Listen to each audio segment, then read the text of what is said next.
Linley goes to the arena where the academy's top student Dixie had a fight, and Linley wanted to check out his technique.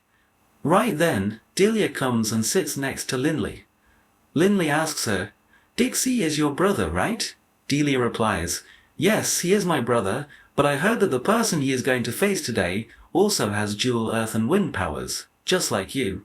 As soon as the fight begins, the opponent tries to trap Dixie with an earth spike, but Dixie very casually dodges it by flying right over it, and immediately launches his wind blades, which the opponent blocks with his earth wall. At this, Dixie uses even more powerful wind blades, and shatters the wall into pieces. Linley says in surprise, "Can wind power be this strong, completely destroying earth walls?" At this, Holy Master Delin, who was watching this fight, says happily, "Watch this fight closely, Linley, you will learn a lot from this. Dixie is a very promising boy." Hearing this, Linley imagines himself in that opponent's place. He thinks, "If I were in his place, how would I fight?" Linley launches his combined attack, in which he uses the power of both earth and wind elements to strike with blades, but Dixie uses those very same blades and throws them right back at Linley, leaving Linley completely surprised. However, he somehow manages to block those blades. Linley pushes his attack power to its maximum limit and tries to make a fierce, powerful attack on Dixie with an earth spike. But Dixie's level and his mental stability are so incredible that throughout the fight, not a single crease of worry appears on his face, and this powerful attack of Linley fails as well. Now Dixie prepares sharp chains from his wind element and attacks Linley, to escape from which Linley covers himself in the protection of a strong wall. But Dixie pierces through those walls as well and overpowers him. Then suddenly Dixie stops his attack because Dixie knew the rules of the fight. The opponent was in shock, and Linley also goes into complete shock. Dixie had won this fight and Linley returns to his senses. After this, Dixie takes his sister Delia along with him and leaves from there. Linley falls into deep thought. My age and Dixie's age are the same, yet there is such a massive difference between our skills. Master Delin says, "That is because Dixie's mental stability is far superior to yours." Linley declares, "From now on, I will solely focus on working on my mental stability and growth." Hearing this, Master Delin smiles and says, "Well done, boy! You are taking today's lesson positively. From this day onward I will give you such training that in the times to come, let alone Dixie, nobody will be able to stand a chance against you." This was exactly what Linley wanted to hear. He immediately gets excited and readies himself for his new training. Cut to the next scene. A view of a forest is shown to us, where a boy was running away to save himself from a gargantuan python. That dangerous python quickly surrounded the boy from all sides. Many of its small offspring were also present there. That massive python moves forward and, in just a single gulp, swallows the boy straight alive. While chaos was breaking loose all around the forest, on the other side, Linley was completely prepared for his new training in an extremely peaceful spot. Master Delin first tells him about the very technique through which his mental stability was going to grow. Master Delin says, "Boy, the technique I am going to teach you today was first invented by me, straight blade sculpting." Linley asks in absolute wonder, "Is this the exact same sculpting that we saw in Master Prologue's stone statues at the art gallery?" Master Delin smiles and says, "Exactly the same, and the person you are naming also used to be my disciple at one point." Hearing this makes Linley even more excited. Delin explains, "In normal sculpting, a variety of tools are required, such as a hammer, chisel, knife, and so on. But in our straight blade sculpting technique, only a single straight blade is used, and the entire sculpture is crafted out of just that. However, mastering this technique requires several times more mental strength than ordinary cultivation. Regrettably, because of this very reason, ordinary people cannot practice this technique of mine." Delin says a bit sadly, "This is the way of the world. Things that are too tough are slowly forgotten by people, and with time, this unique technique of mine was forgotten as well." Linley asks, "Does that mean you were also a great sculpting master?" Delin replies, "Sculpting master? Boy, the very artist whose work impressed you, Pulse, was able to achieve a breakthrough only after observing my sculpting, understand? And since then he regarded me as his master. Patience and focus hold the greatest importance in straight blade sculpting, Linley. Come on, start using your blade on this stone now." As Linley was running his blade over that stone, Master Delin was busy explaining the fine nuances of cultivation to him. He says while doing this you will find yourself in a completely new form. This technique is 10 times more effective than normal meditation. For any magician, this technique works to build a highly strong foundation. First of all, try to see that fine vein of any stone, which is called the elemental vein. In every stone, these very elemental veins are connected to each other. Now strike with your blade precisely at this point. As soon as Linley drove his blade into the exact spot on that stone, he says in shock, "Master, why does it feel like I am able to completely feel the internal energy of this stone?" Delin said with a smile, "Boy, the power of the earth element is already present within you, so it is obvious that you can deeply feel the energy of stones. Now look closely at the strike you made." Linley says in complete surprise, "Master, I can see each and every single vein of this massive stone perfectly clearly.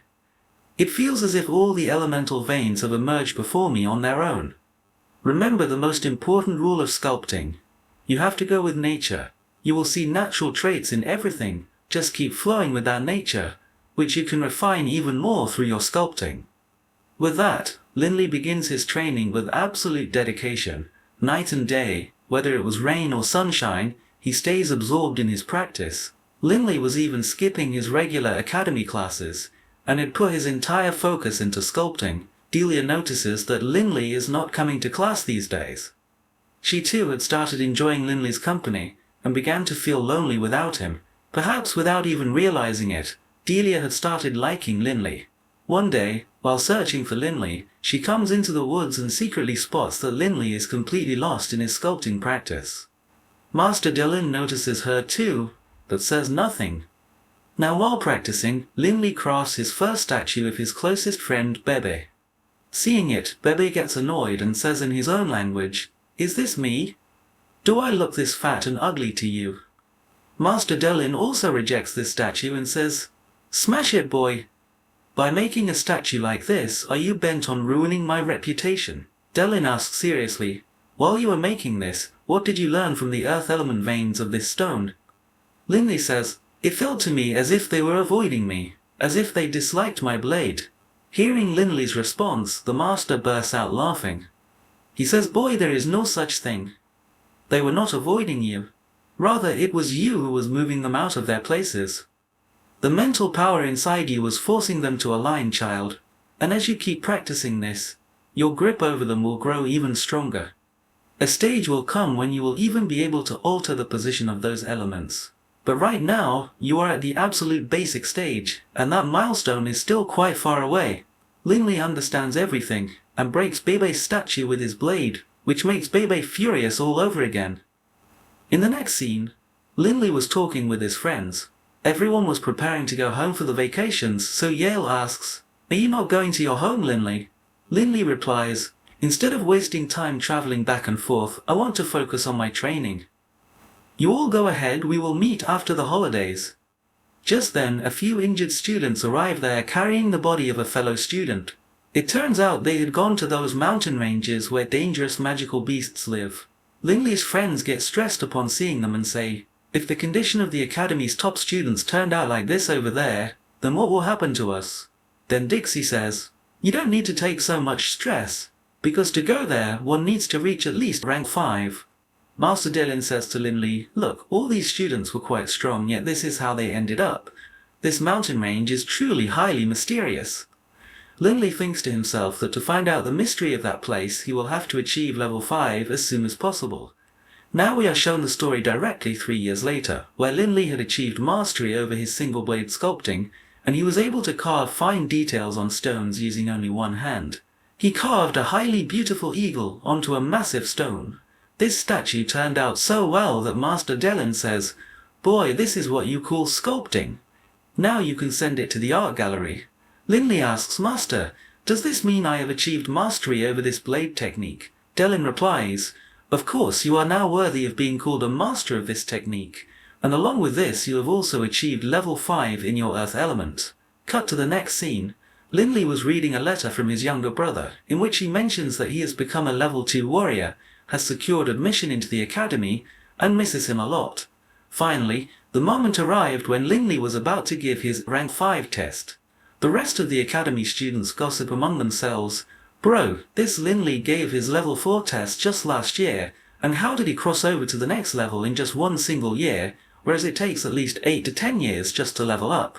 Delia was listening to their conversation as well. The examiner declares that a level 5 warrior is the backbone of the academy, so today's test will not only be on your magic ability but also on your combat strength. Right then, the vice principal of the academy arrives there himself. He tells the examiner, "You carry on with the test, I have only come here today to watch the performance," and he conjures up a chair right in the air using his magic. Our lead, Linley, gets his turn first. The examiner says, "Linley, you can use any power you want, you just have to survive in this test magic array for 10 minutes. If for any reason you feel that you cannot bear it, you can stop it midway so that your life is not put in danger." The examiner begins launching his rank 5 strikes at Linley inside the magic array, and Linley tries to protect himself from them. He knew that he only had to hold out for 10 minutes, so his entire focus was on the sandwatch, and he was handling the examiner's sharp attacks perfectly. At the very end, the teacher launches an extremely powerful strike at Linley, but Linley covers himself inside a protective sphere made of the wind element, and before anyone knew it, the 10 minutes passed by. Linley had passed the test where Linley had officially achieved rank 5. All the students, his friends and Delia get immensely happy at Linley's feat. To celebrate this happiness, everyone goes to a hotel to party, where Linley tells his friends, "Brothers, I have decided that I want to go to the magical beast mountain range." Everyone says while intoxicated, "Alright, we will all go together," but everyone had had too much wine, so they all collapse right there on the table. Linley quietly slips away from there alone without telling them, because he did not want the life of any of his friends to be put in danger. Outside the hotel, Delia was waiting for Linley. The moment she sees Linley, Delia asks, "Are you going to the Beast Mountain tomorrow?" Linley says in surprise, "How do you know?" Delia replies, "You weren't showing off by being in such a hurry to reach rank 5. I know very well that showing off is not your style. Take this academy token and keep it with you always. It will be highly useful to you in the outside world. And yes, take care of yourself." Friends, Delia does like Linley, but she is unable to say anything directly. The next morning, Linley is shown setting out on this dangerous journey to the Beast Mountain, along with his pet Bibe. And with this very scene, our episode 6 ends right here. Will Linley fall into some major trouble at the Beast Mountain, or is he going to find an extraordinary treasure there? To know all of this, watch the next part of our series. If you liked the video, please do like the video and subscribe to the channel so that you get the opportunity to watch more such interesting anime series and anime movies. Thank you, take care.